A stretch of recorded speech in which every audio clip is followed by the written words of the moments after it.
Hello, and welcome everyone to this episode of the Kianistan podcast.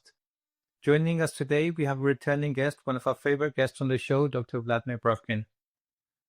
Before we do proceed, please may I just ask, if you haven't done so already, then do go ahead and subscribe to the channel. By doing so, you're going to ensure that you get updated with any of the future podcast interviews we do with our amazing guests. It'll also help the show grow as it will help with the Google algorithm. While you're doing that, also please, if you haven't done so, do check out Dr. Vladimir Brovkin's show as well, Issues of Contemporary Politics, where he talks mainly about Russia, Europe, and USA and the interaction between those. It's one of my favorite shows. Whenever I have a question to mind, I always turn to Dr. Brovkin to see what he says. And amazingly, anytime I go there with a question, he has already addressed it. So he's very proactive. It's one of my favorite resources, and I'm sure you're going to love it as well. So Dr. Brovkin, welcome to the podcast. Thank you. Thank you so much. Thank you. Dr. Brovkin, I wanted to talk to you about what's happening in Greenland and the impact it's going to have on the relations between USA, Europe, and even Russia. But before we do that, your channel that I just mentioned, I know that in the past, you've worked in USA, you've worked in Russia, but I just realized that you've also worked in Malta. Is that right? In Morocco. Where else? Russia, USA? Where? Morocco? Yes, I spent 10 years in Morocco, 10 years in Marrakesh, and I loved it. It was wonderful. Amazing. When was it, and what capacity were you there? It was from 2009 to 2019, and I was teaching at an American school. So all my students were Marrakeshi, were Moroccan, and they're all everywhere now, including London and America and all over the world. So Wow. it was a great experience. Yes, indeed. It's one of my favorite places in the world. Yes. I know on your channel you have like a playlist of personal anecdotes. So please do put some of your Moroccan anecdotes there. Well, if I remember right, yeah, okay, I will. But it was we could talk about some other time, but it was a very, very important experience in my life because I saw the world in a different perspective. And the most amazing thing was, I don't want to get too much into it, but there were a lot of interesting things between Russia and Morocco, because and I think this is why it's relevant for many other countries, because they both had a kind of a love-hate relationship with the West. On the one hand, both Russia and Morocco and many other countries wanted to be like the West. Yes. But at the same time, they hated the West for what the West had done at one point or another. So Yes. this is an interesting avenue of comparison for various countries, because many of them had to do something with the West in the colonial history or cultural history or some other one. So I found it very useful. Yes. Absolutely. Absolutely. I think you're so right. Dr. Brovkin, so I wanted to first of all talk to you about, there's a question I've had in my mind for some time, and I think actually you addressed it on your show recently as well. I've been thinking about why is it that Europe doesn't fear Russia as maybe it should. It doesn't fear Russia as Europe used to fear USSR. And I often wonder why that is, because if you look at it in some ways, Russia today is stronger than USSR ever was in comparison to the West, because it has weapons that far supersede what Europe has. It has defenses that USSR never had. It has a battle-hardened army. Obviously, at some time, Europeans say that Russia is going to invade all of Europe, which is crazy nonsense. And on the other hand, they talk about like a paper tiger, and they humiliate the humiliating way they talk about Russia, the way they talk about Putin. Why is that? What does Putin need to do? Does he, if we think about USSR and even like Khrushchev, what does Putin need to do? Does he need to take his shoe off and start banging it on the table? You've asked a whole bunch of questions all packed in one, but let me answer it. It's very easy, actually. It's very easy. It's a one sentence answer, and I can elaborate. During the Soviet times, Soviet policy was to change Europe. They wanted communism to prevail. They wanted to support communist parties, which were friendly to Russia parties. So this is very simple. That's why they supported. The whole existence, a raison d'être of the Soviet Union was fighting capitalism. So they wanted to take over, if not necessarily by military means, but by political and economic means. This is one reason. The reason also they were so sure that they are on the right side of history, because they convinced themselves that they have socialism and that the West is supposedly backward. And this was their amazing discovery when they found out that the West is not backward, that if anything, it's ahead in technology, and they just couldn't understand how could it possibly be that they're supposedly, building communism, whereas the West in rotten capitalism, and they live better. So this was a big psychological problem for them, which they is essentially, I describe all of this in my book From Lenin to Putin, but the way it changed is that more progressive elements in Russia, such as Andrei Sakharov, they created this kind of theory of convergence between capitalism and socialism, and based on humanism. And so this is why the so-called Democrats, who basically abandoned communism in the late 80s, 1990s, they thought this is a new beginning. Now we're one European family. We're not against capitalism. You're not against socialism. In fact, living in France, I see there's more socialism there than one could possibly imagine. It is, all kinds of social services for mothers and workers and retirees, and the French are never satisfied. No matter how much they have, they still would want more. But that's the point. That's in the 1990s, I call it in my book, a missed opportunity, because Russia really stretched out the hand to the West, and they really wanted to abolish NATO, to abolish Warsaw Pact, to begin, the dream was Europe from Lisbon to Vladivostok. But the West rejected it. And it's a very complex reason. I discuss it in many of my articles and videos, why they rejected it. Atlanticist ideas, fear of the new, distrust, like Miss Callas, she lives in the past. She keeps telling everybody how she suffered because her grandparents were deported by the Russians. And I'm telling to these people, these were not the Russians. These were the Soviets, the communists. And I tell her that 4 million Russian peasants were murdered by Stalin because they were petty capitalists. They were private owners. So she laments that her parents were deported, but I'm telling them they were deported not because they were Estonians, but because they were capitalists, because they served bourgeois order. And it's very hard for them to understand that. And the same thing with the Poles and with the Ukrainians. The Ukrainians keep saying, Holodomor, the Russians killed Ukrainian peasants. No, they didn't kill Ukrainian peasants. They killed kulaks, private ownership of land. And they actually undermined Russia more than anything could ever have undermined, by undermining the peasants. So, getting back to this question. In the early 2000s, there was a kind of a beginning of what I call in my book a parting of the ways, or divorce, between Russia and Europe.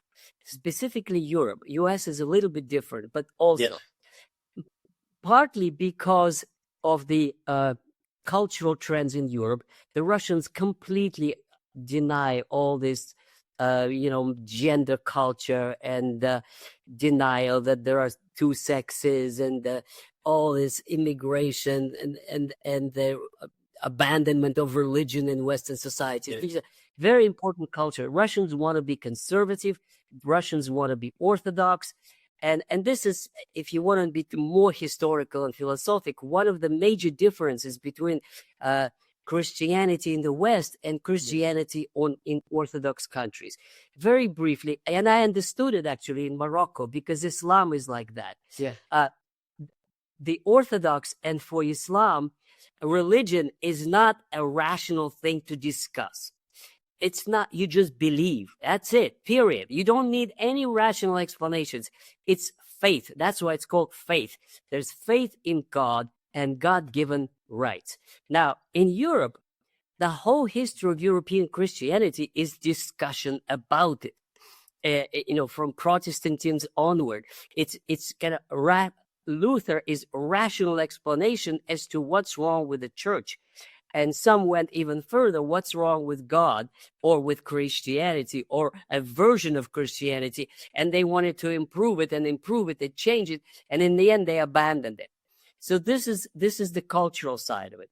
But to answer your political question, Russia does not need anything from the West for the first time in 500 years. That's the explanation. Why should we? What is there in Europe that we don't have? What is it that they can give us? So it used to be that technology would come from the West, culture would come from the West, fashion would come from none of that is relevant anymore. And I keep saying in many of my videos, anything that Russia wants that it doesn't have, it can get in China, in India, and in other friendly Asian countries. Yeah. And this is why it is a totally new historical situation. And the Europeans still think that they're the centerpiece of civilization, that nobody can live without Europe, that Russia will succumb and just, would split into different parts and all these pipe dreams of Miss Callas. Russia does not want to waste its energy on Europe. It can get anything it wants, especially now that all the Russian pipelines are flowing east to China and to India. And in fact, it's even harder to say what is number one in Russia for the Russians. Is it India or is it China? Sometimes it looks like China, sometimes it looks like India. But they're really trying to keep the balance and to have economic relations, political, cultural, all kinds with China and India, and then after that, other BRICS countries. So this is briefly why Russia doesn't need Europe. And that's the first time in 500 years. Hey there. I hope you're enjoying this episode. Let me just take a moment to introduce our sponsors for today. This episode is kindly being sponsored by the Worldwide Listings Company Limited, or WLC for short. WLC is a complete A to Z Amazon account management service. So if you're looking to start an e-commerce business, or you already have a business that you want to take to the next level, then get in touch and WLC will be able to help. Just for transparency purposes, let me also mention that WLC is a company that I personally created and am a director of. So when you get in touch with WLC, you will be speaking with directly myself or my team, and we very much look forward to speaking with you to see how we can serve your needs. Thank you. And with that said, let's get back to the episode. But Dr. Brovkin, so in our past episode, we talked about why Europe hates Russia. But today, what I want to know is why does Europe not fear Russia, and why does it keep pushing Ukraine, pushing the envelope of war further and further? Why doesn't it fear that at some point, if it pushes too hard, the consequences are going to be unbearable? Is it because they had the false assumption that they have USA's protection behind them? Is it because they've moved on in their own historical experience where they think the past doesn't matter anymore? Why do they not fear Russia as they should fear a mighty power? Actually, one of my questions is Russia a great power today or not? Russia is definitely a great power in terms of military strength. Okay. It probably has the most capable army in the world now and very advanced in terms of weaponry. In every field of weaponry, from missiles and tanks and aircraft and drones, everything. Yeah. So in that respect, yes, Russia is not a superpower in economics and in economic performance. China is light years away from everybody, and most people don't even understand how far ahead China is in every respect. Uh, but also, uh, your question, why they fear, why they don't fear. I think they fear it because they project, like Callas, like so, they project that Russia is like the Soviet Union in their minds. It's the same thing. It's this danger from the east. And that's also, I studied German history, and I speak German, and I lived in Germany. And there is a kind of a historical, psychological fear, Gefahr von Osten. In German, it sounds danger from the east. And if you look at the map, Russia is so big in terms of the map size, and it just, Russian armies swept across Europe to Berlin in 1945. So that's a kind of a historical fear. But also at the same time, there are many politicians in Europe who are not globalists, who are in opposition to the current regimes in many European countries, such as Germany. Yeah. And von der Leyen leadership in the European Union, who are not afraid of Russia, who argue in Bundestag, they argue we need normal relations with Russia. We want to have normal trade with Russia. So there's a kind of a debate in Europe itself. And that brings me to Greenland, whether they should be, continuing the Atlanticist part, or whether they should reconsider their relations with Russia. Yeah. And I think a lot of that is in France, because the Gaullist tradition is still alive in France. And there are many people, sometimes Macron gets into this mode that you need to talk to Russia. We need to distance ourselves from NATO and from the Americans, and we need to acknowledge that Russia is a European power, and we need to be neighbors. We need to live with them somehow. And that mood is there. But how is Greenland here attached? That Greenland is a wake-up call for the Europeans of two things. Number one is that they neglected their defenses, and they relied on the United States, and the general economic decline of Europe is particularly felt in military sphere, because really the British army is a joke. The French army, 200,000 men, that's nothing. A Polish army is stronger than the French. So the relative decline in military ways of the Europeans, but also in other ways as well. And the most, if I were to be worried about Europe, I would say the demographic decline is very, very serious. This year, the statistics says there are fewer children born in France than ever before. And those that are born, 2 or 3 times more of them are Algerians and Moroccans than the French.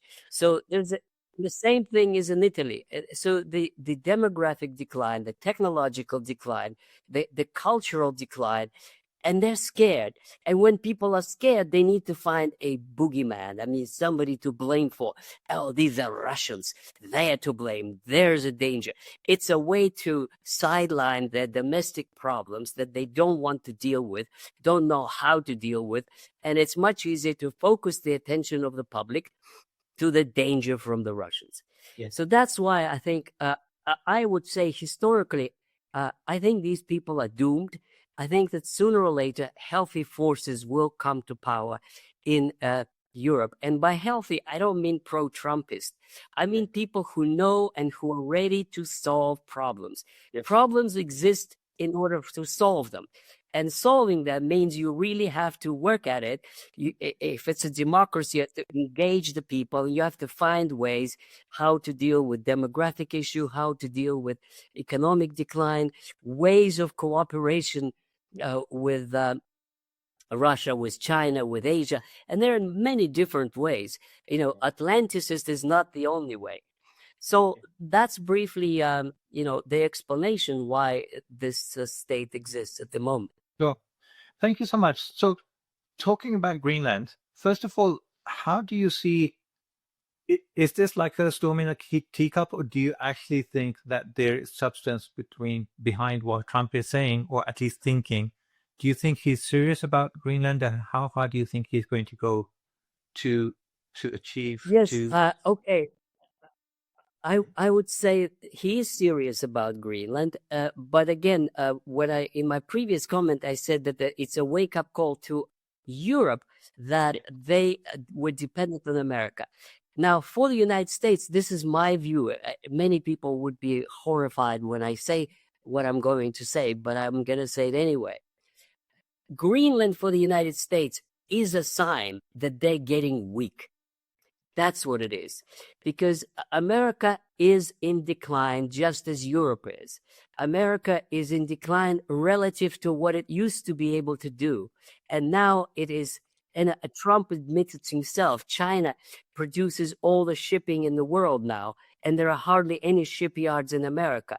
Yes. Everything, I have a video on that people didn't like because it just shows how much China is ahead. It's just 2 videos back. And the decline of America means that the Americans are saying, okay, we can at least be in charge of the Western Hemisphere.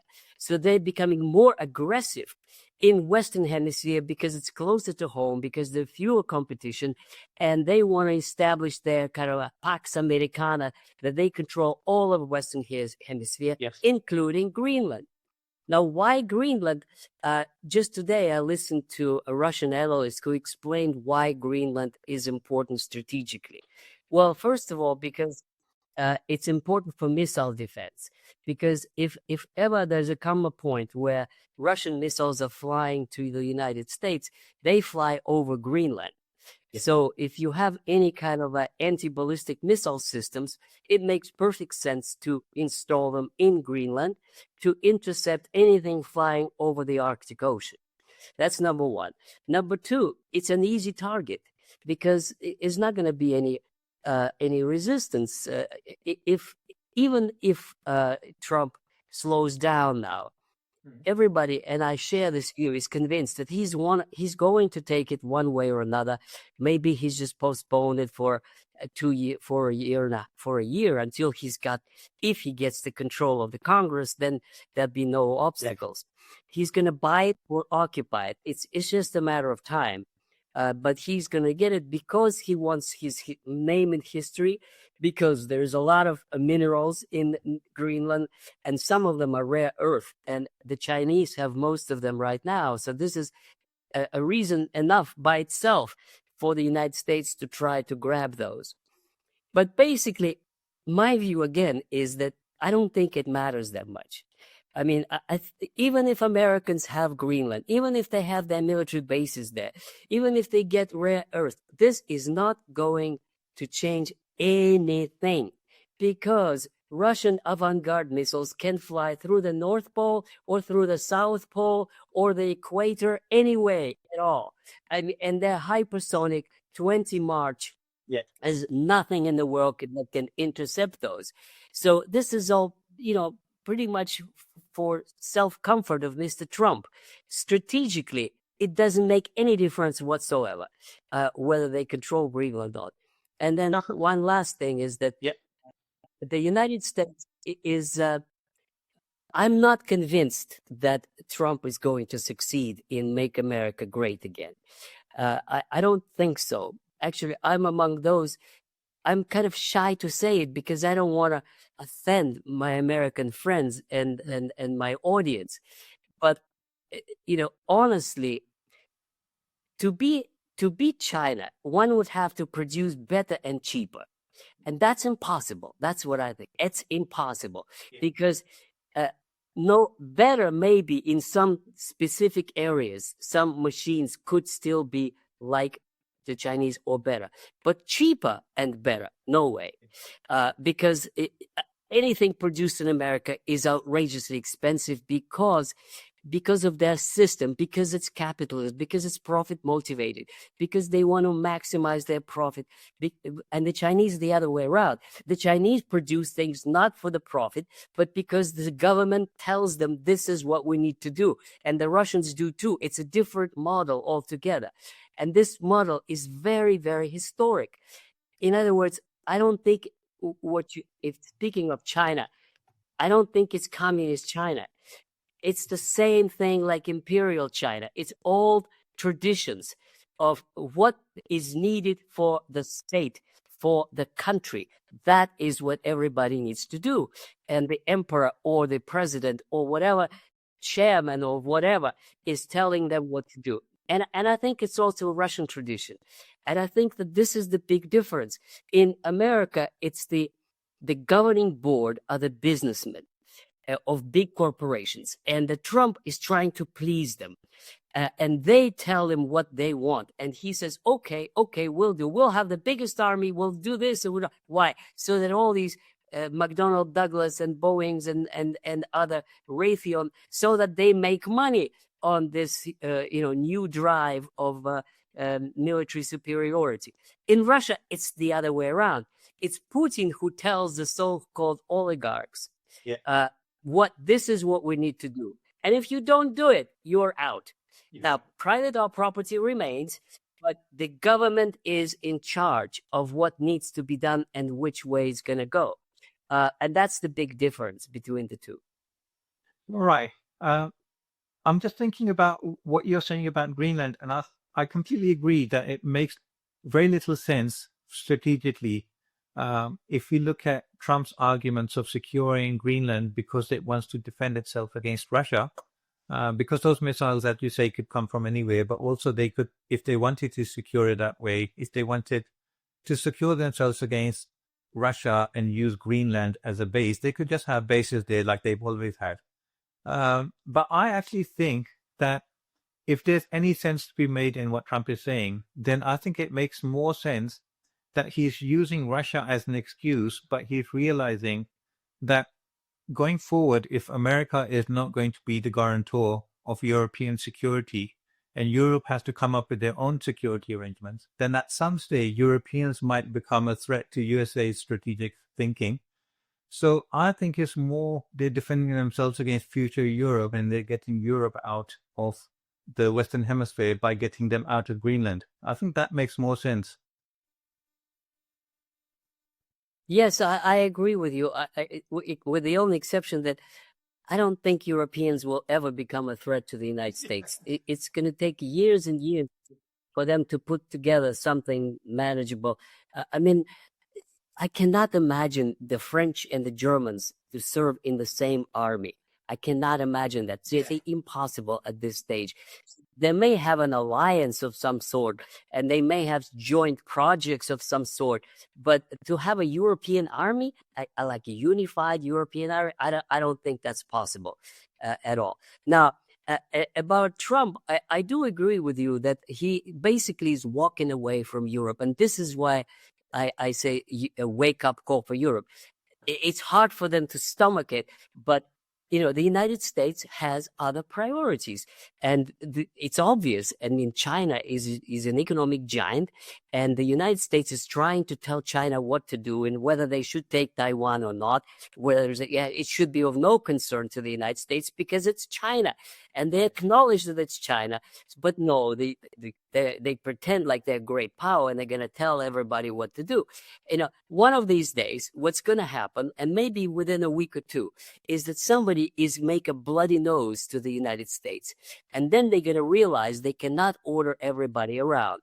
If they dare to attack Iran, they're going to get a couple of their aircraft carriers sunk. And then they're going to realize they're not in a position to tell everybody what to do.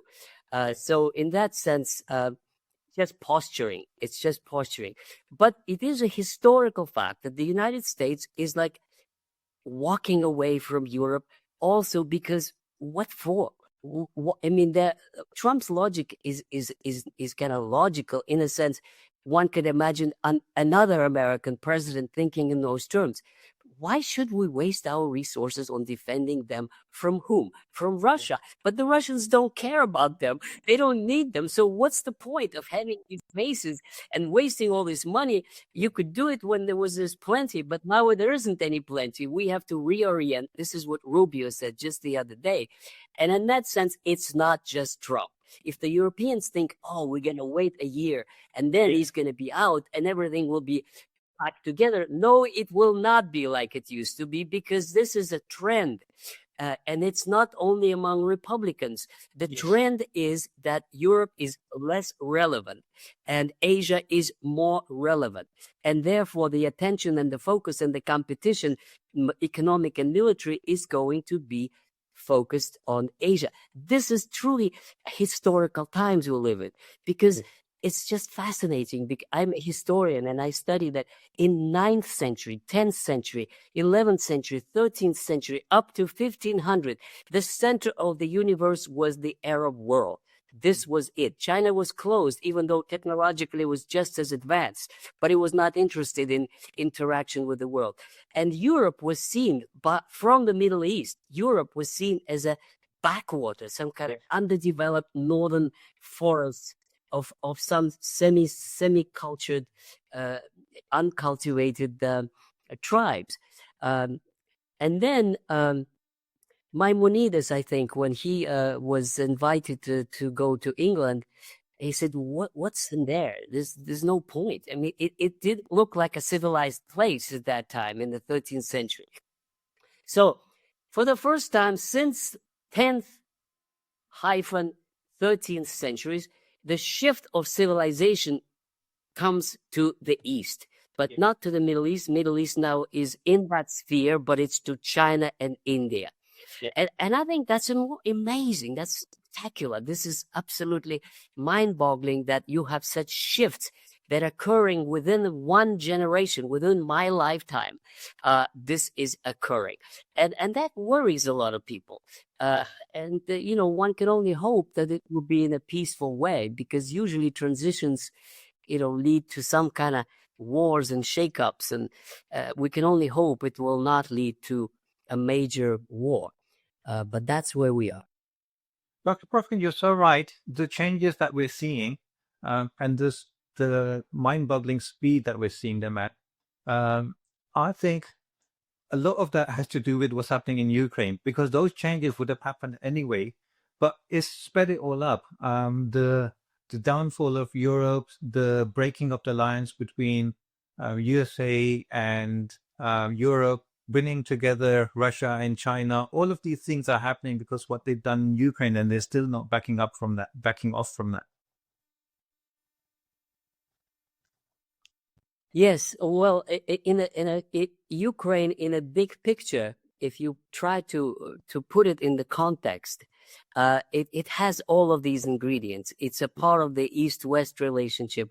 It's a part of Orthodoxy versus Catholicism relationship. It's a part of what it is to be Russian and what it is to be Ukrainian. This is such a complex issue, because the reason the Ukrainian nationalists hate Russia so much is because their only way to assert their own identity is to be different from Russia. And when the Russians are saying we're the same, we're brothers, history of Russia begins in Kiev. That's the worst thing you could tell them, because it's like saying, your identity crisis is a deviation from what we really are, which is, one family, like two brothers. And that's actually, fight between brothers could be very bloody. And sometimes even more bloody than with some total strangers. And this is what Ukraine conflict is about. Donbass rebelled against being in Ukraine run by the nationalists.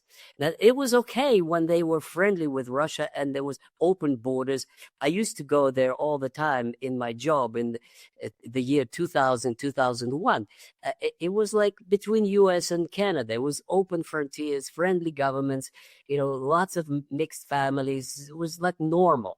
And then it's deteriorated after the coup d'etat of 2014, when Ukraine began to assert itself as different. This is why they're banning Russian language.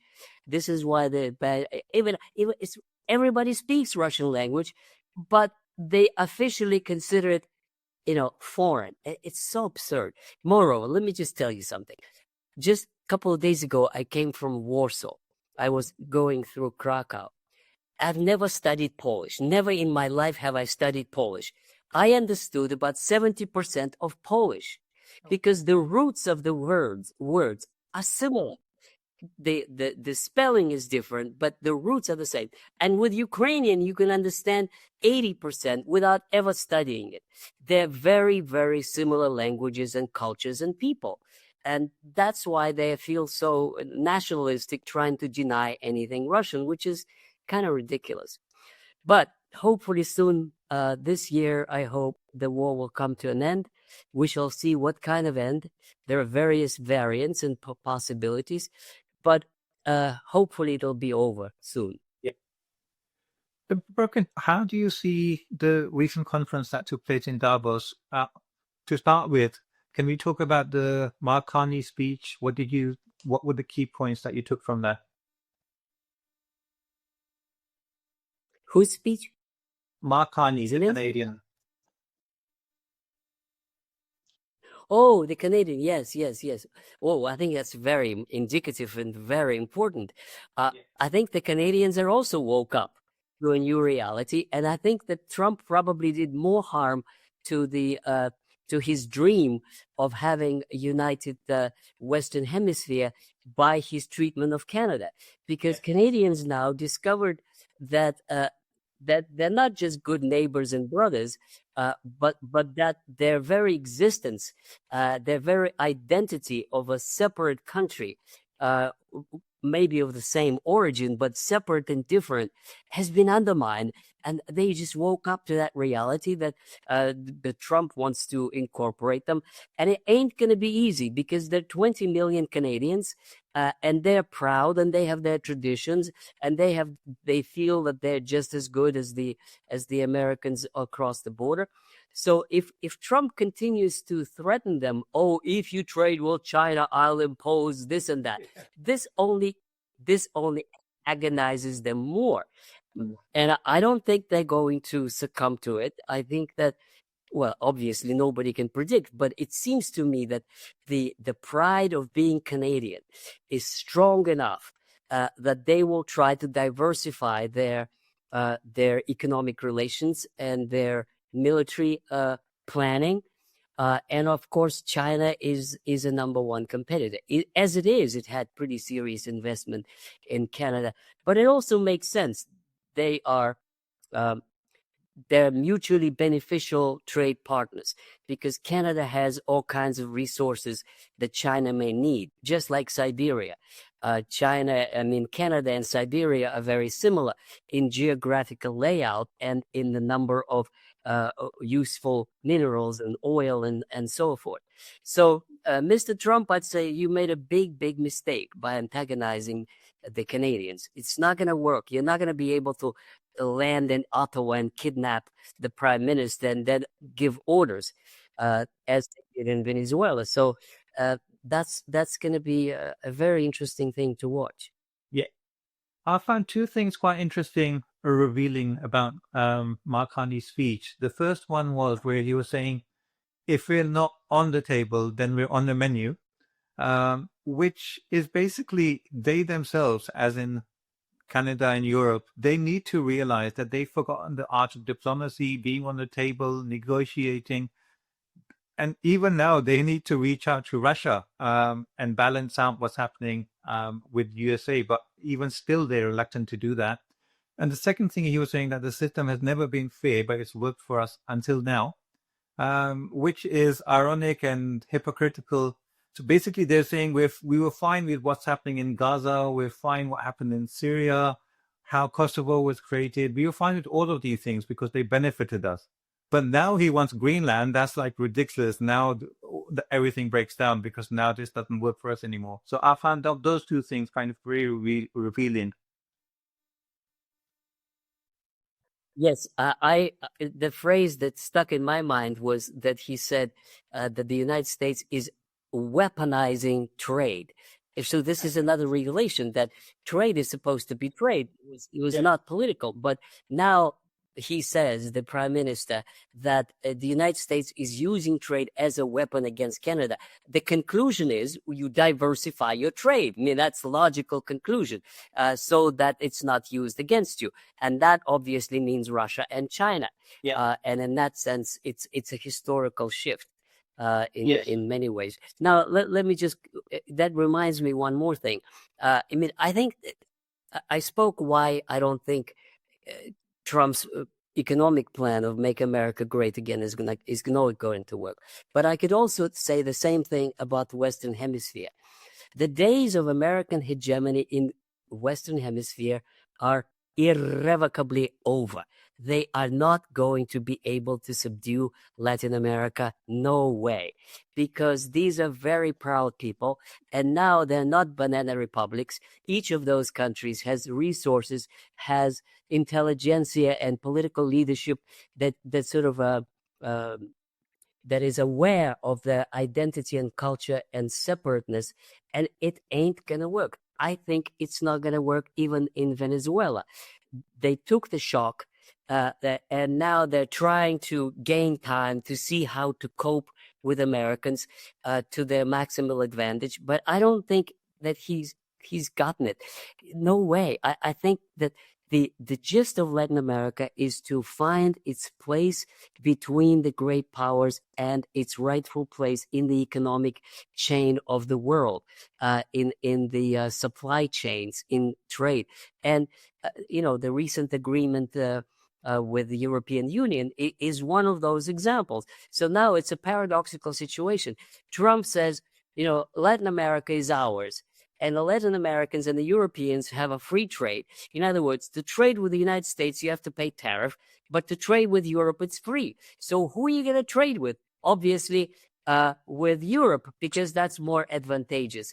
And that's one of those lessons that Trump will have to learn the hard way. We were talking about Latin America, and I kind of got kicked out in the middle of that. Yeah. Did you finish? Well, all I just wanted to say was that the free trade agreement of the European Union with Latin America is an indication that the same process is going on as with Canada. The Latin American countries want to diversify their trade partners. And in the conditions when Trump is dictating and imposing sanctions and demands, and the European Union says it's free trade, the European Union has an advantage. And that's the same thing with other things as well, with the Chinese trade, strong position of trade in Latin America. In other words, I doubt very much that Trump is going to succeed to establish his economic and military control over Latin America. And one last point, Putin just said in one of his last speeches that Cuba is off limits. Cuba is a military partner, ally, not just partner, ally of Russia, and Russia will not allow it to be subverted. So obviously there could be some, kidnapping or blowing up of the government or whatever, but Russia has publicly committed itself to defend Cuba. So that's where we are in Latin America. I'm so glad you said that, and I really echo your thoughts that Latin America suffered so much in the past decades, and it is time that they get their kind of freedom to make their own decisions. And also, I do think that what Trump did in Venezuela, as much as they like to believe that is a sign of their strength, I actually think that that's a sign of their weakness, that they couldn't actually topple the government, they couldn't do any substantial attack on the country. And I think some of the other countries, even Brazil, may see it as that and may actually get emboldened in the near future. Absolutely. I agree 100%. Moreover, President Lulu said as much, that this is a wake-up call and one has to be prepared to repulse American invasion, aggression, or whatever. And moreover, I agree completely. Even if you bribe some generals, even if you take over the presidential palace, even if you put in a president who is going to, swear loyalty to Trump, that's nothing, because to physically control the oil, and I checked actually on Google, Venezuelan oil is inland. Most of it is inland. Inland means that there are Venezuelan workers who do the job, and that means that if they resist, there's no way Americans can extract that oil or transport it to the tankers or whatever. You need the cooperation of the locals for it to work. And even though Trump is boasting that all the oil companies are ready to move in and they are ready to extract, all this is empty talk. because at this point, the oil companies are very reluctant because precisely what I'm talking about, there's no guarantees that it's going to be safe and profitable to work in Venezuela. And it will not unless the people of Venezuela feel that they get something out of it, that they're not robbed, that this is their fair share. Yeah. And if Trump was not willing to provide it, then this is useless. Moreover, some people I read about it say that there was nothing wrong. The Venezuelan oil was being sold to the United States, that there was business. It's just purely political. The Venezuelans had no problem selling their oil to the United States. None at all. They're willing to, and they have been. It's just that they don't want to be robbed. They don't want their natural resource to be taken over by the Americans. And they don't want to be talked down to as if some kind of a, insulting terms that Trump, I don't want to repeat, used in his speeches. So in many ways, Trump is in many ways, if I were a Russian general or a Russian politician, I would eat popcorn and think, wow, this is great. Trump is doing all things to antagonize the United States in the eyes of Canadians, of Latin America, of Europeans. It's just great because he's doing it not to please the Russians. He's doing that because that's his ideology. This is his supremacy. This is his cult of power. All of these things are typically Trumpist. And it's not the Russians' fault that what he's doing is antagonizing everybody of his former allies. This is the egotism of the United States, which is leading it to isolation and to further decline. This is my conviction, that for the United States to survive in the current world, they have to not threaten. They have to stretch their hand and improve their relations, as Kissinger did with China, with Russia, to rebuild and restructure it with Europe. And in that case, the United States could play a positive role in the current transformation. The way they are now is kind of sick nationalism. And in that sense, I'm against globalists. I'm against Democrats. But the way Trump is leading America is a dead end. It's not a solution. I'm sorry, this is how I feel about it. Sure. That's why I often think that if I was in the Chinese government or Russian government, they would be full of glee. They can just put their feet up and not do anything, just let Trump carry on. And ultimately will benefit them. Dr. Brovkin, I wanted to also ask you, it's a slightly off the topic we're talking about, but are you following what's happening in Iran and the threats of war attack on Iran by USA and Israel? Yes. And I'm just wondering, what's happened in Venezuela? Would that not further give clarity to China and Russia that they need to defend Iran?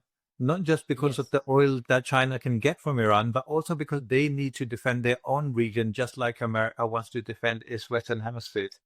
Yes, exactly. And I think this is happening. This is happening. The Russians and the Chinese are not in the habit of announcing everything they're doing. They do things and don't talk about it. Whereas in the United States, a lot of times they talk and they don't do much.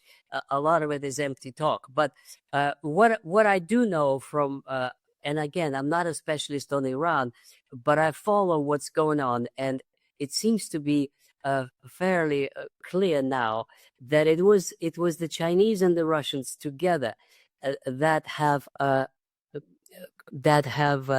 switched off the communications system that the rebels were using in trying to organize this uprising, which was probably set up by Mossad by infiltrating and bribing and hoping that they could repeat what they did in 1953.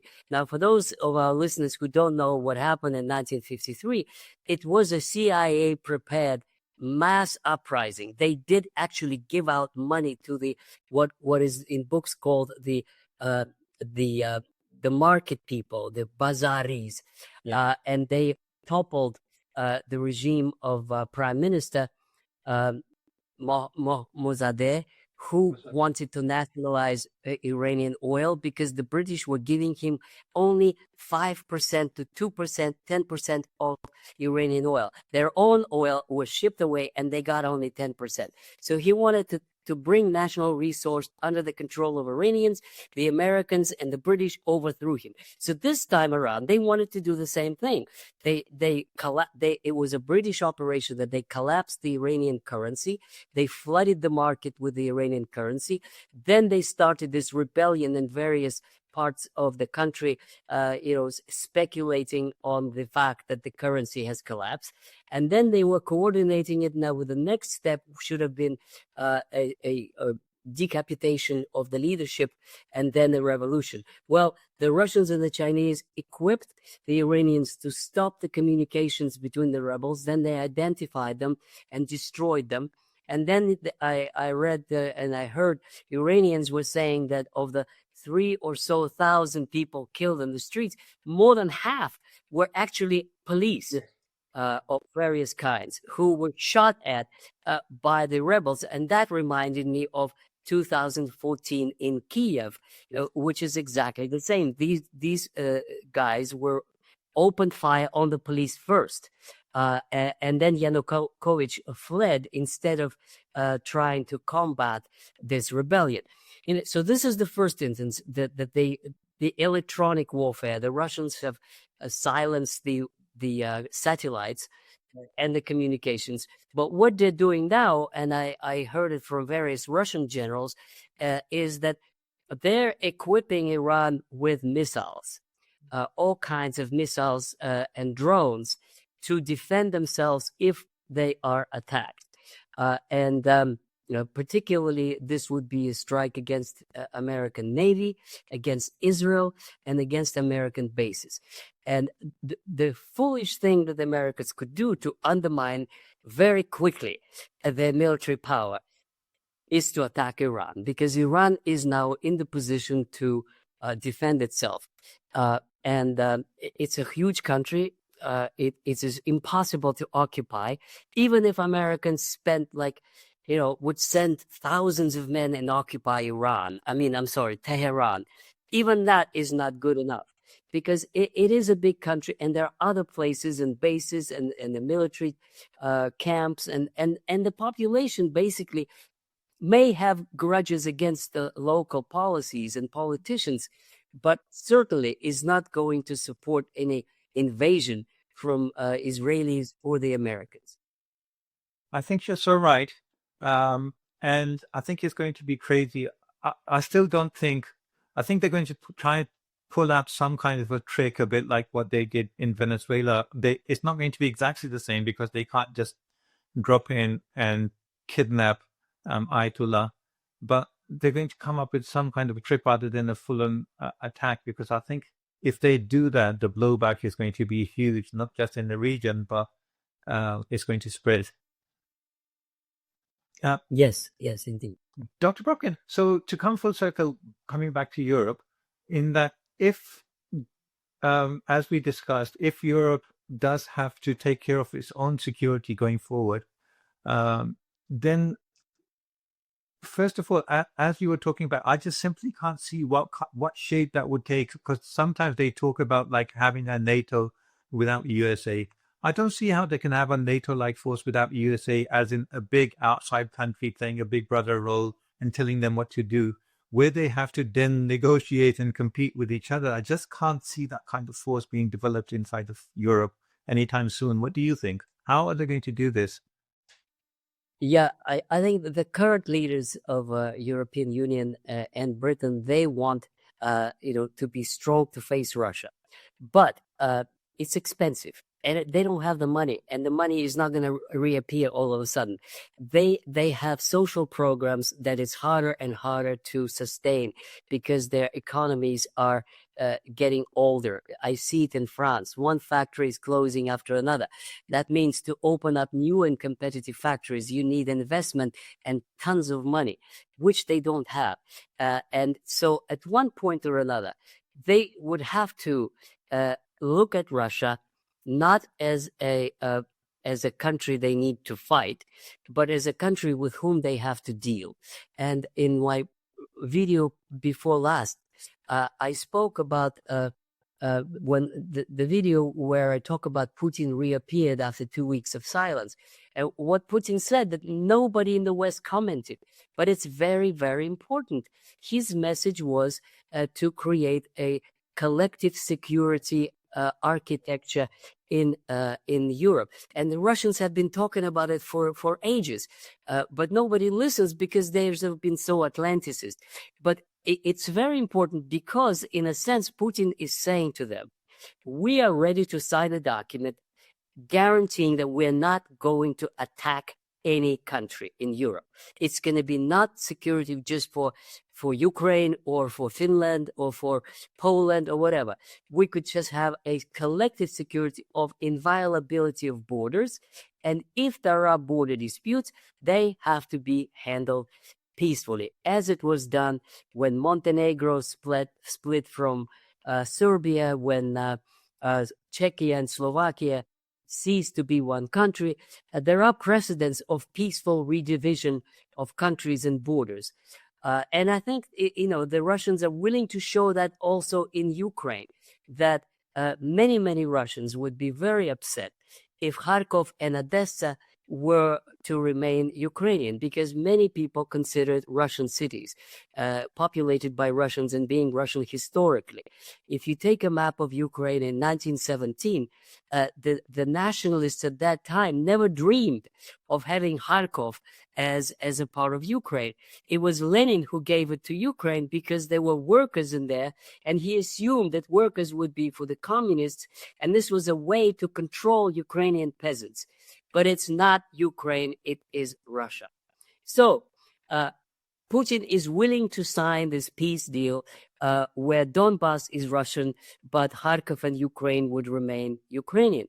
That's a big sacrifice. So for many people, that's nothing, but it is a big, big deal for many Russian nationalists. However, Putin is trying to demonstrate to West Europeans that we are ready for a compromise in exchange for you unfreeze all the assets, you restore normal relations, you abolish all the sanctions, and we begin a new page in relations, which you actually need more than us. That's what he's trying to say. And in a way, he is true. This is true because Russian economy is doing fairly well, and it doesn't need the Western Europe, whereas Western Europe would benefit a lot from Russian oil and gas, which they keep denying. They don't want it. Okay, you don't want it? Fine. We'll find markets somewhere else.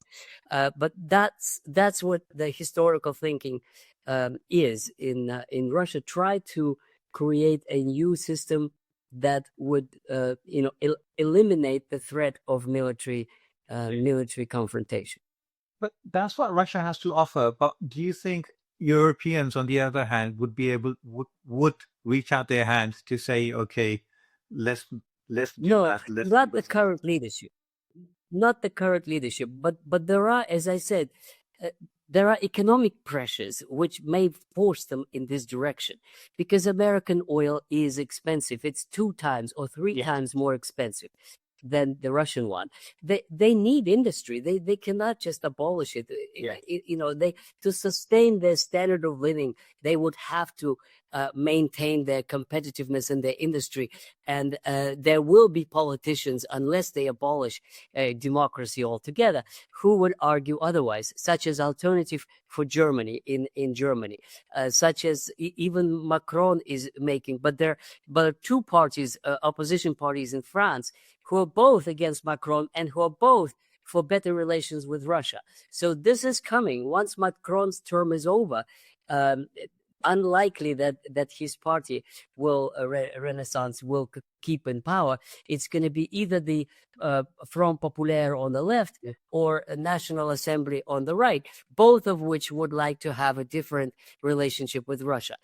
In Italy, Meloni is already moving all kinds of things, that you need to talk to Russia, that Ukrainian war should be finished with a peace settlement. So there are forces in Europe that are rethinking the relations with Russia. And I do think it's inevitable that this is going to happen in the coming years. That's so good. I was just about to ask, do you foresee kind of a rift developing in European countries? On one hand, those that want to normalize relations with Russia, and those that are insistent that they want to keep the confrontation going. But maybe listening to your previous answer, maybe is kind of a moving goalpost because governments within countries are changing, so their policies of any country could change from day to day. So it might be a bit difficult to see if there's going to be a rift that way. It's going to be more based on internal politics, do you think? Yes, see, it's very difficult to say because Europe is a very complex mechanism, 28 countries, Yeah. and the trends are changing, and it's very virtually impossible to predict what is going to happen. But as historians, we see the trends. And the trend that I see is, number one, is a north-south divide in Europe.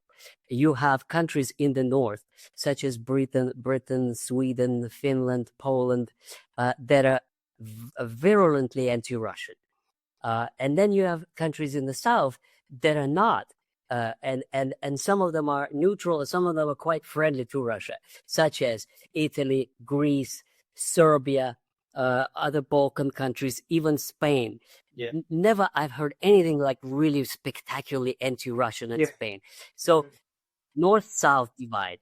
Now, also you have a kind of a east-west divide in a sense that Poland is very anti-Russian, but is very much afraid of Germany.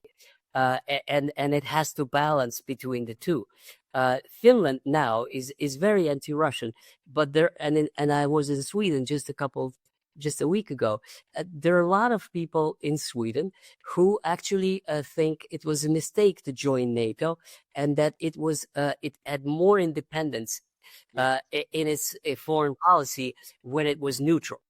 Same thing in Finland. There are many people said we were better off having trade with Russia and having no missiles targeting us when we were neutral. So you can never say, even in Germany, as I said, the trends are, Merz is already talking about resuming a dialogue with Putin. And of course, AfD is also in that direction. So it's a very fluid situation. I would say the biggest obstacle to Europe, having a new page in relations with Russia is the European Union bureaucracy, because they really want to concentrate more power, and in that sense, national governments is an obstacle for them. And for the sake of European unity, they keep imposing new regulations. But this is also very difficult because many countries, especially big countries like France, Italy, and Germany, they would not allow them to be manipulated by some European Union super government. They welcomed all this as long as it meant expansion of their markets and expansion of their well-being. But if it's going to be at the expense of their own power, I don't think they're going to go for it. So there's two projects for how Europe may develop. One is continued centralization of the European Union and a kind of diminution of national governments. That's one way. Another way is it goes back to being what it's supposed to be, common market.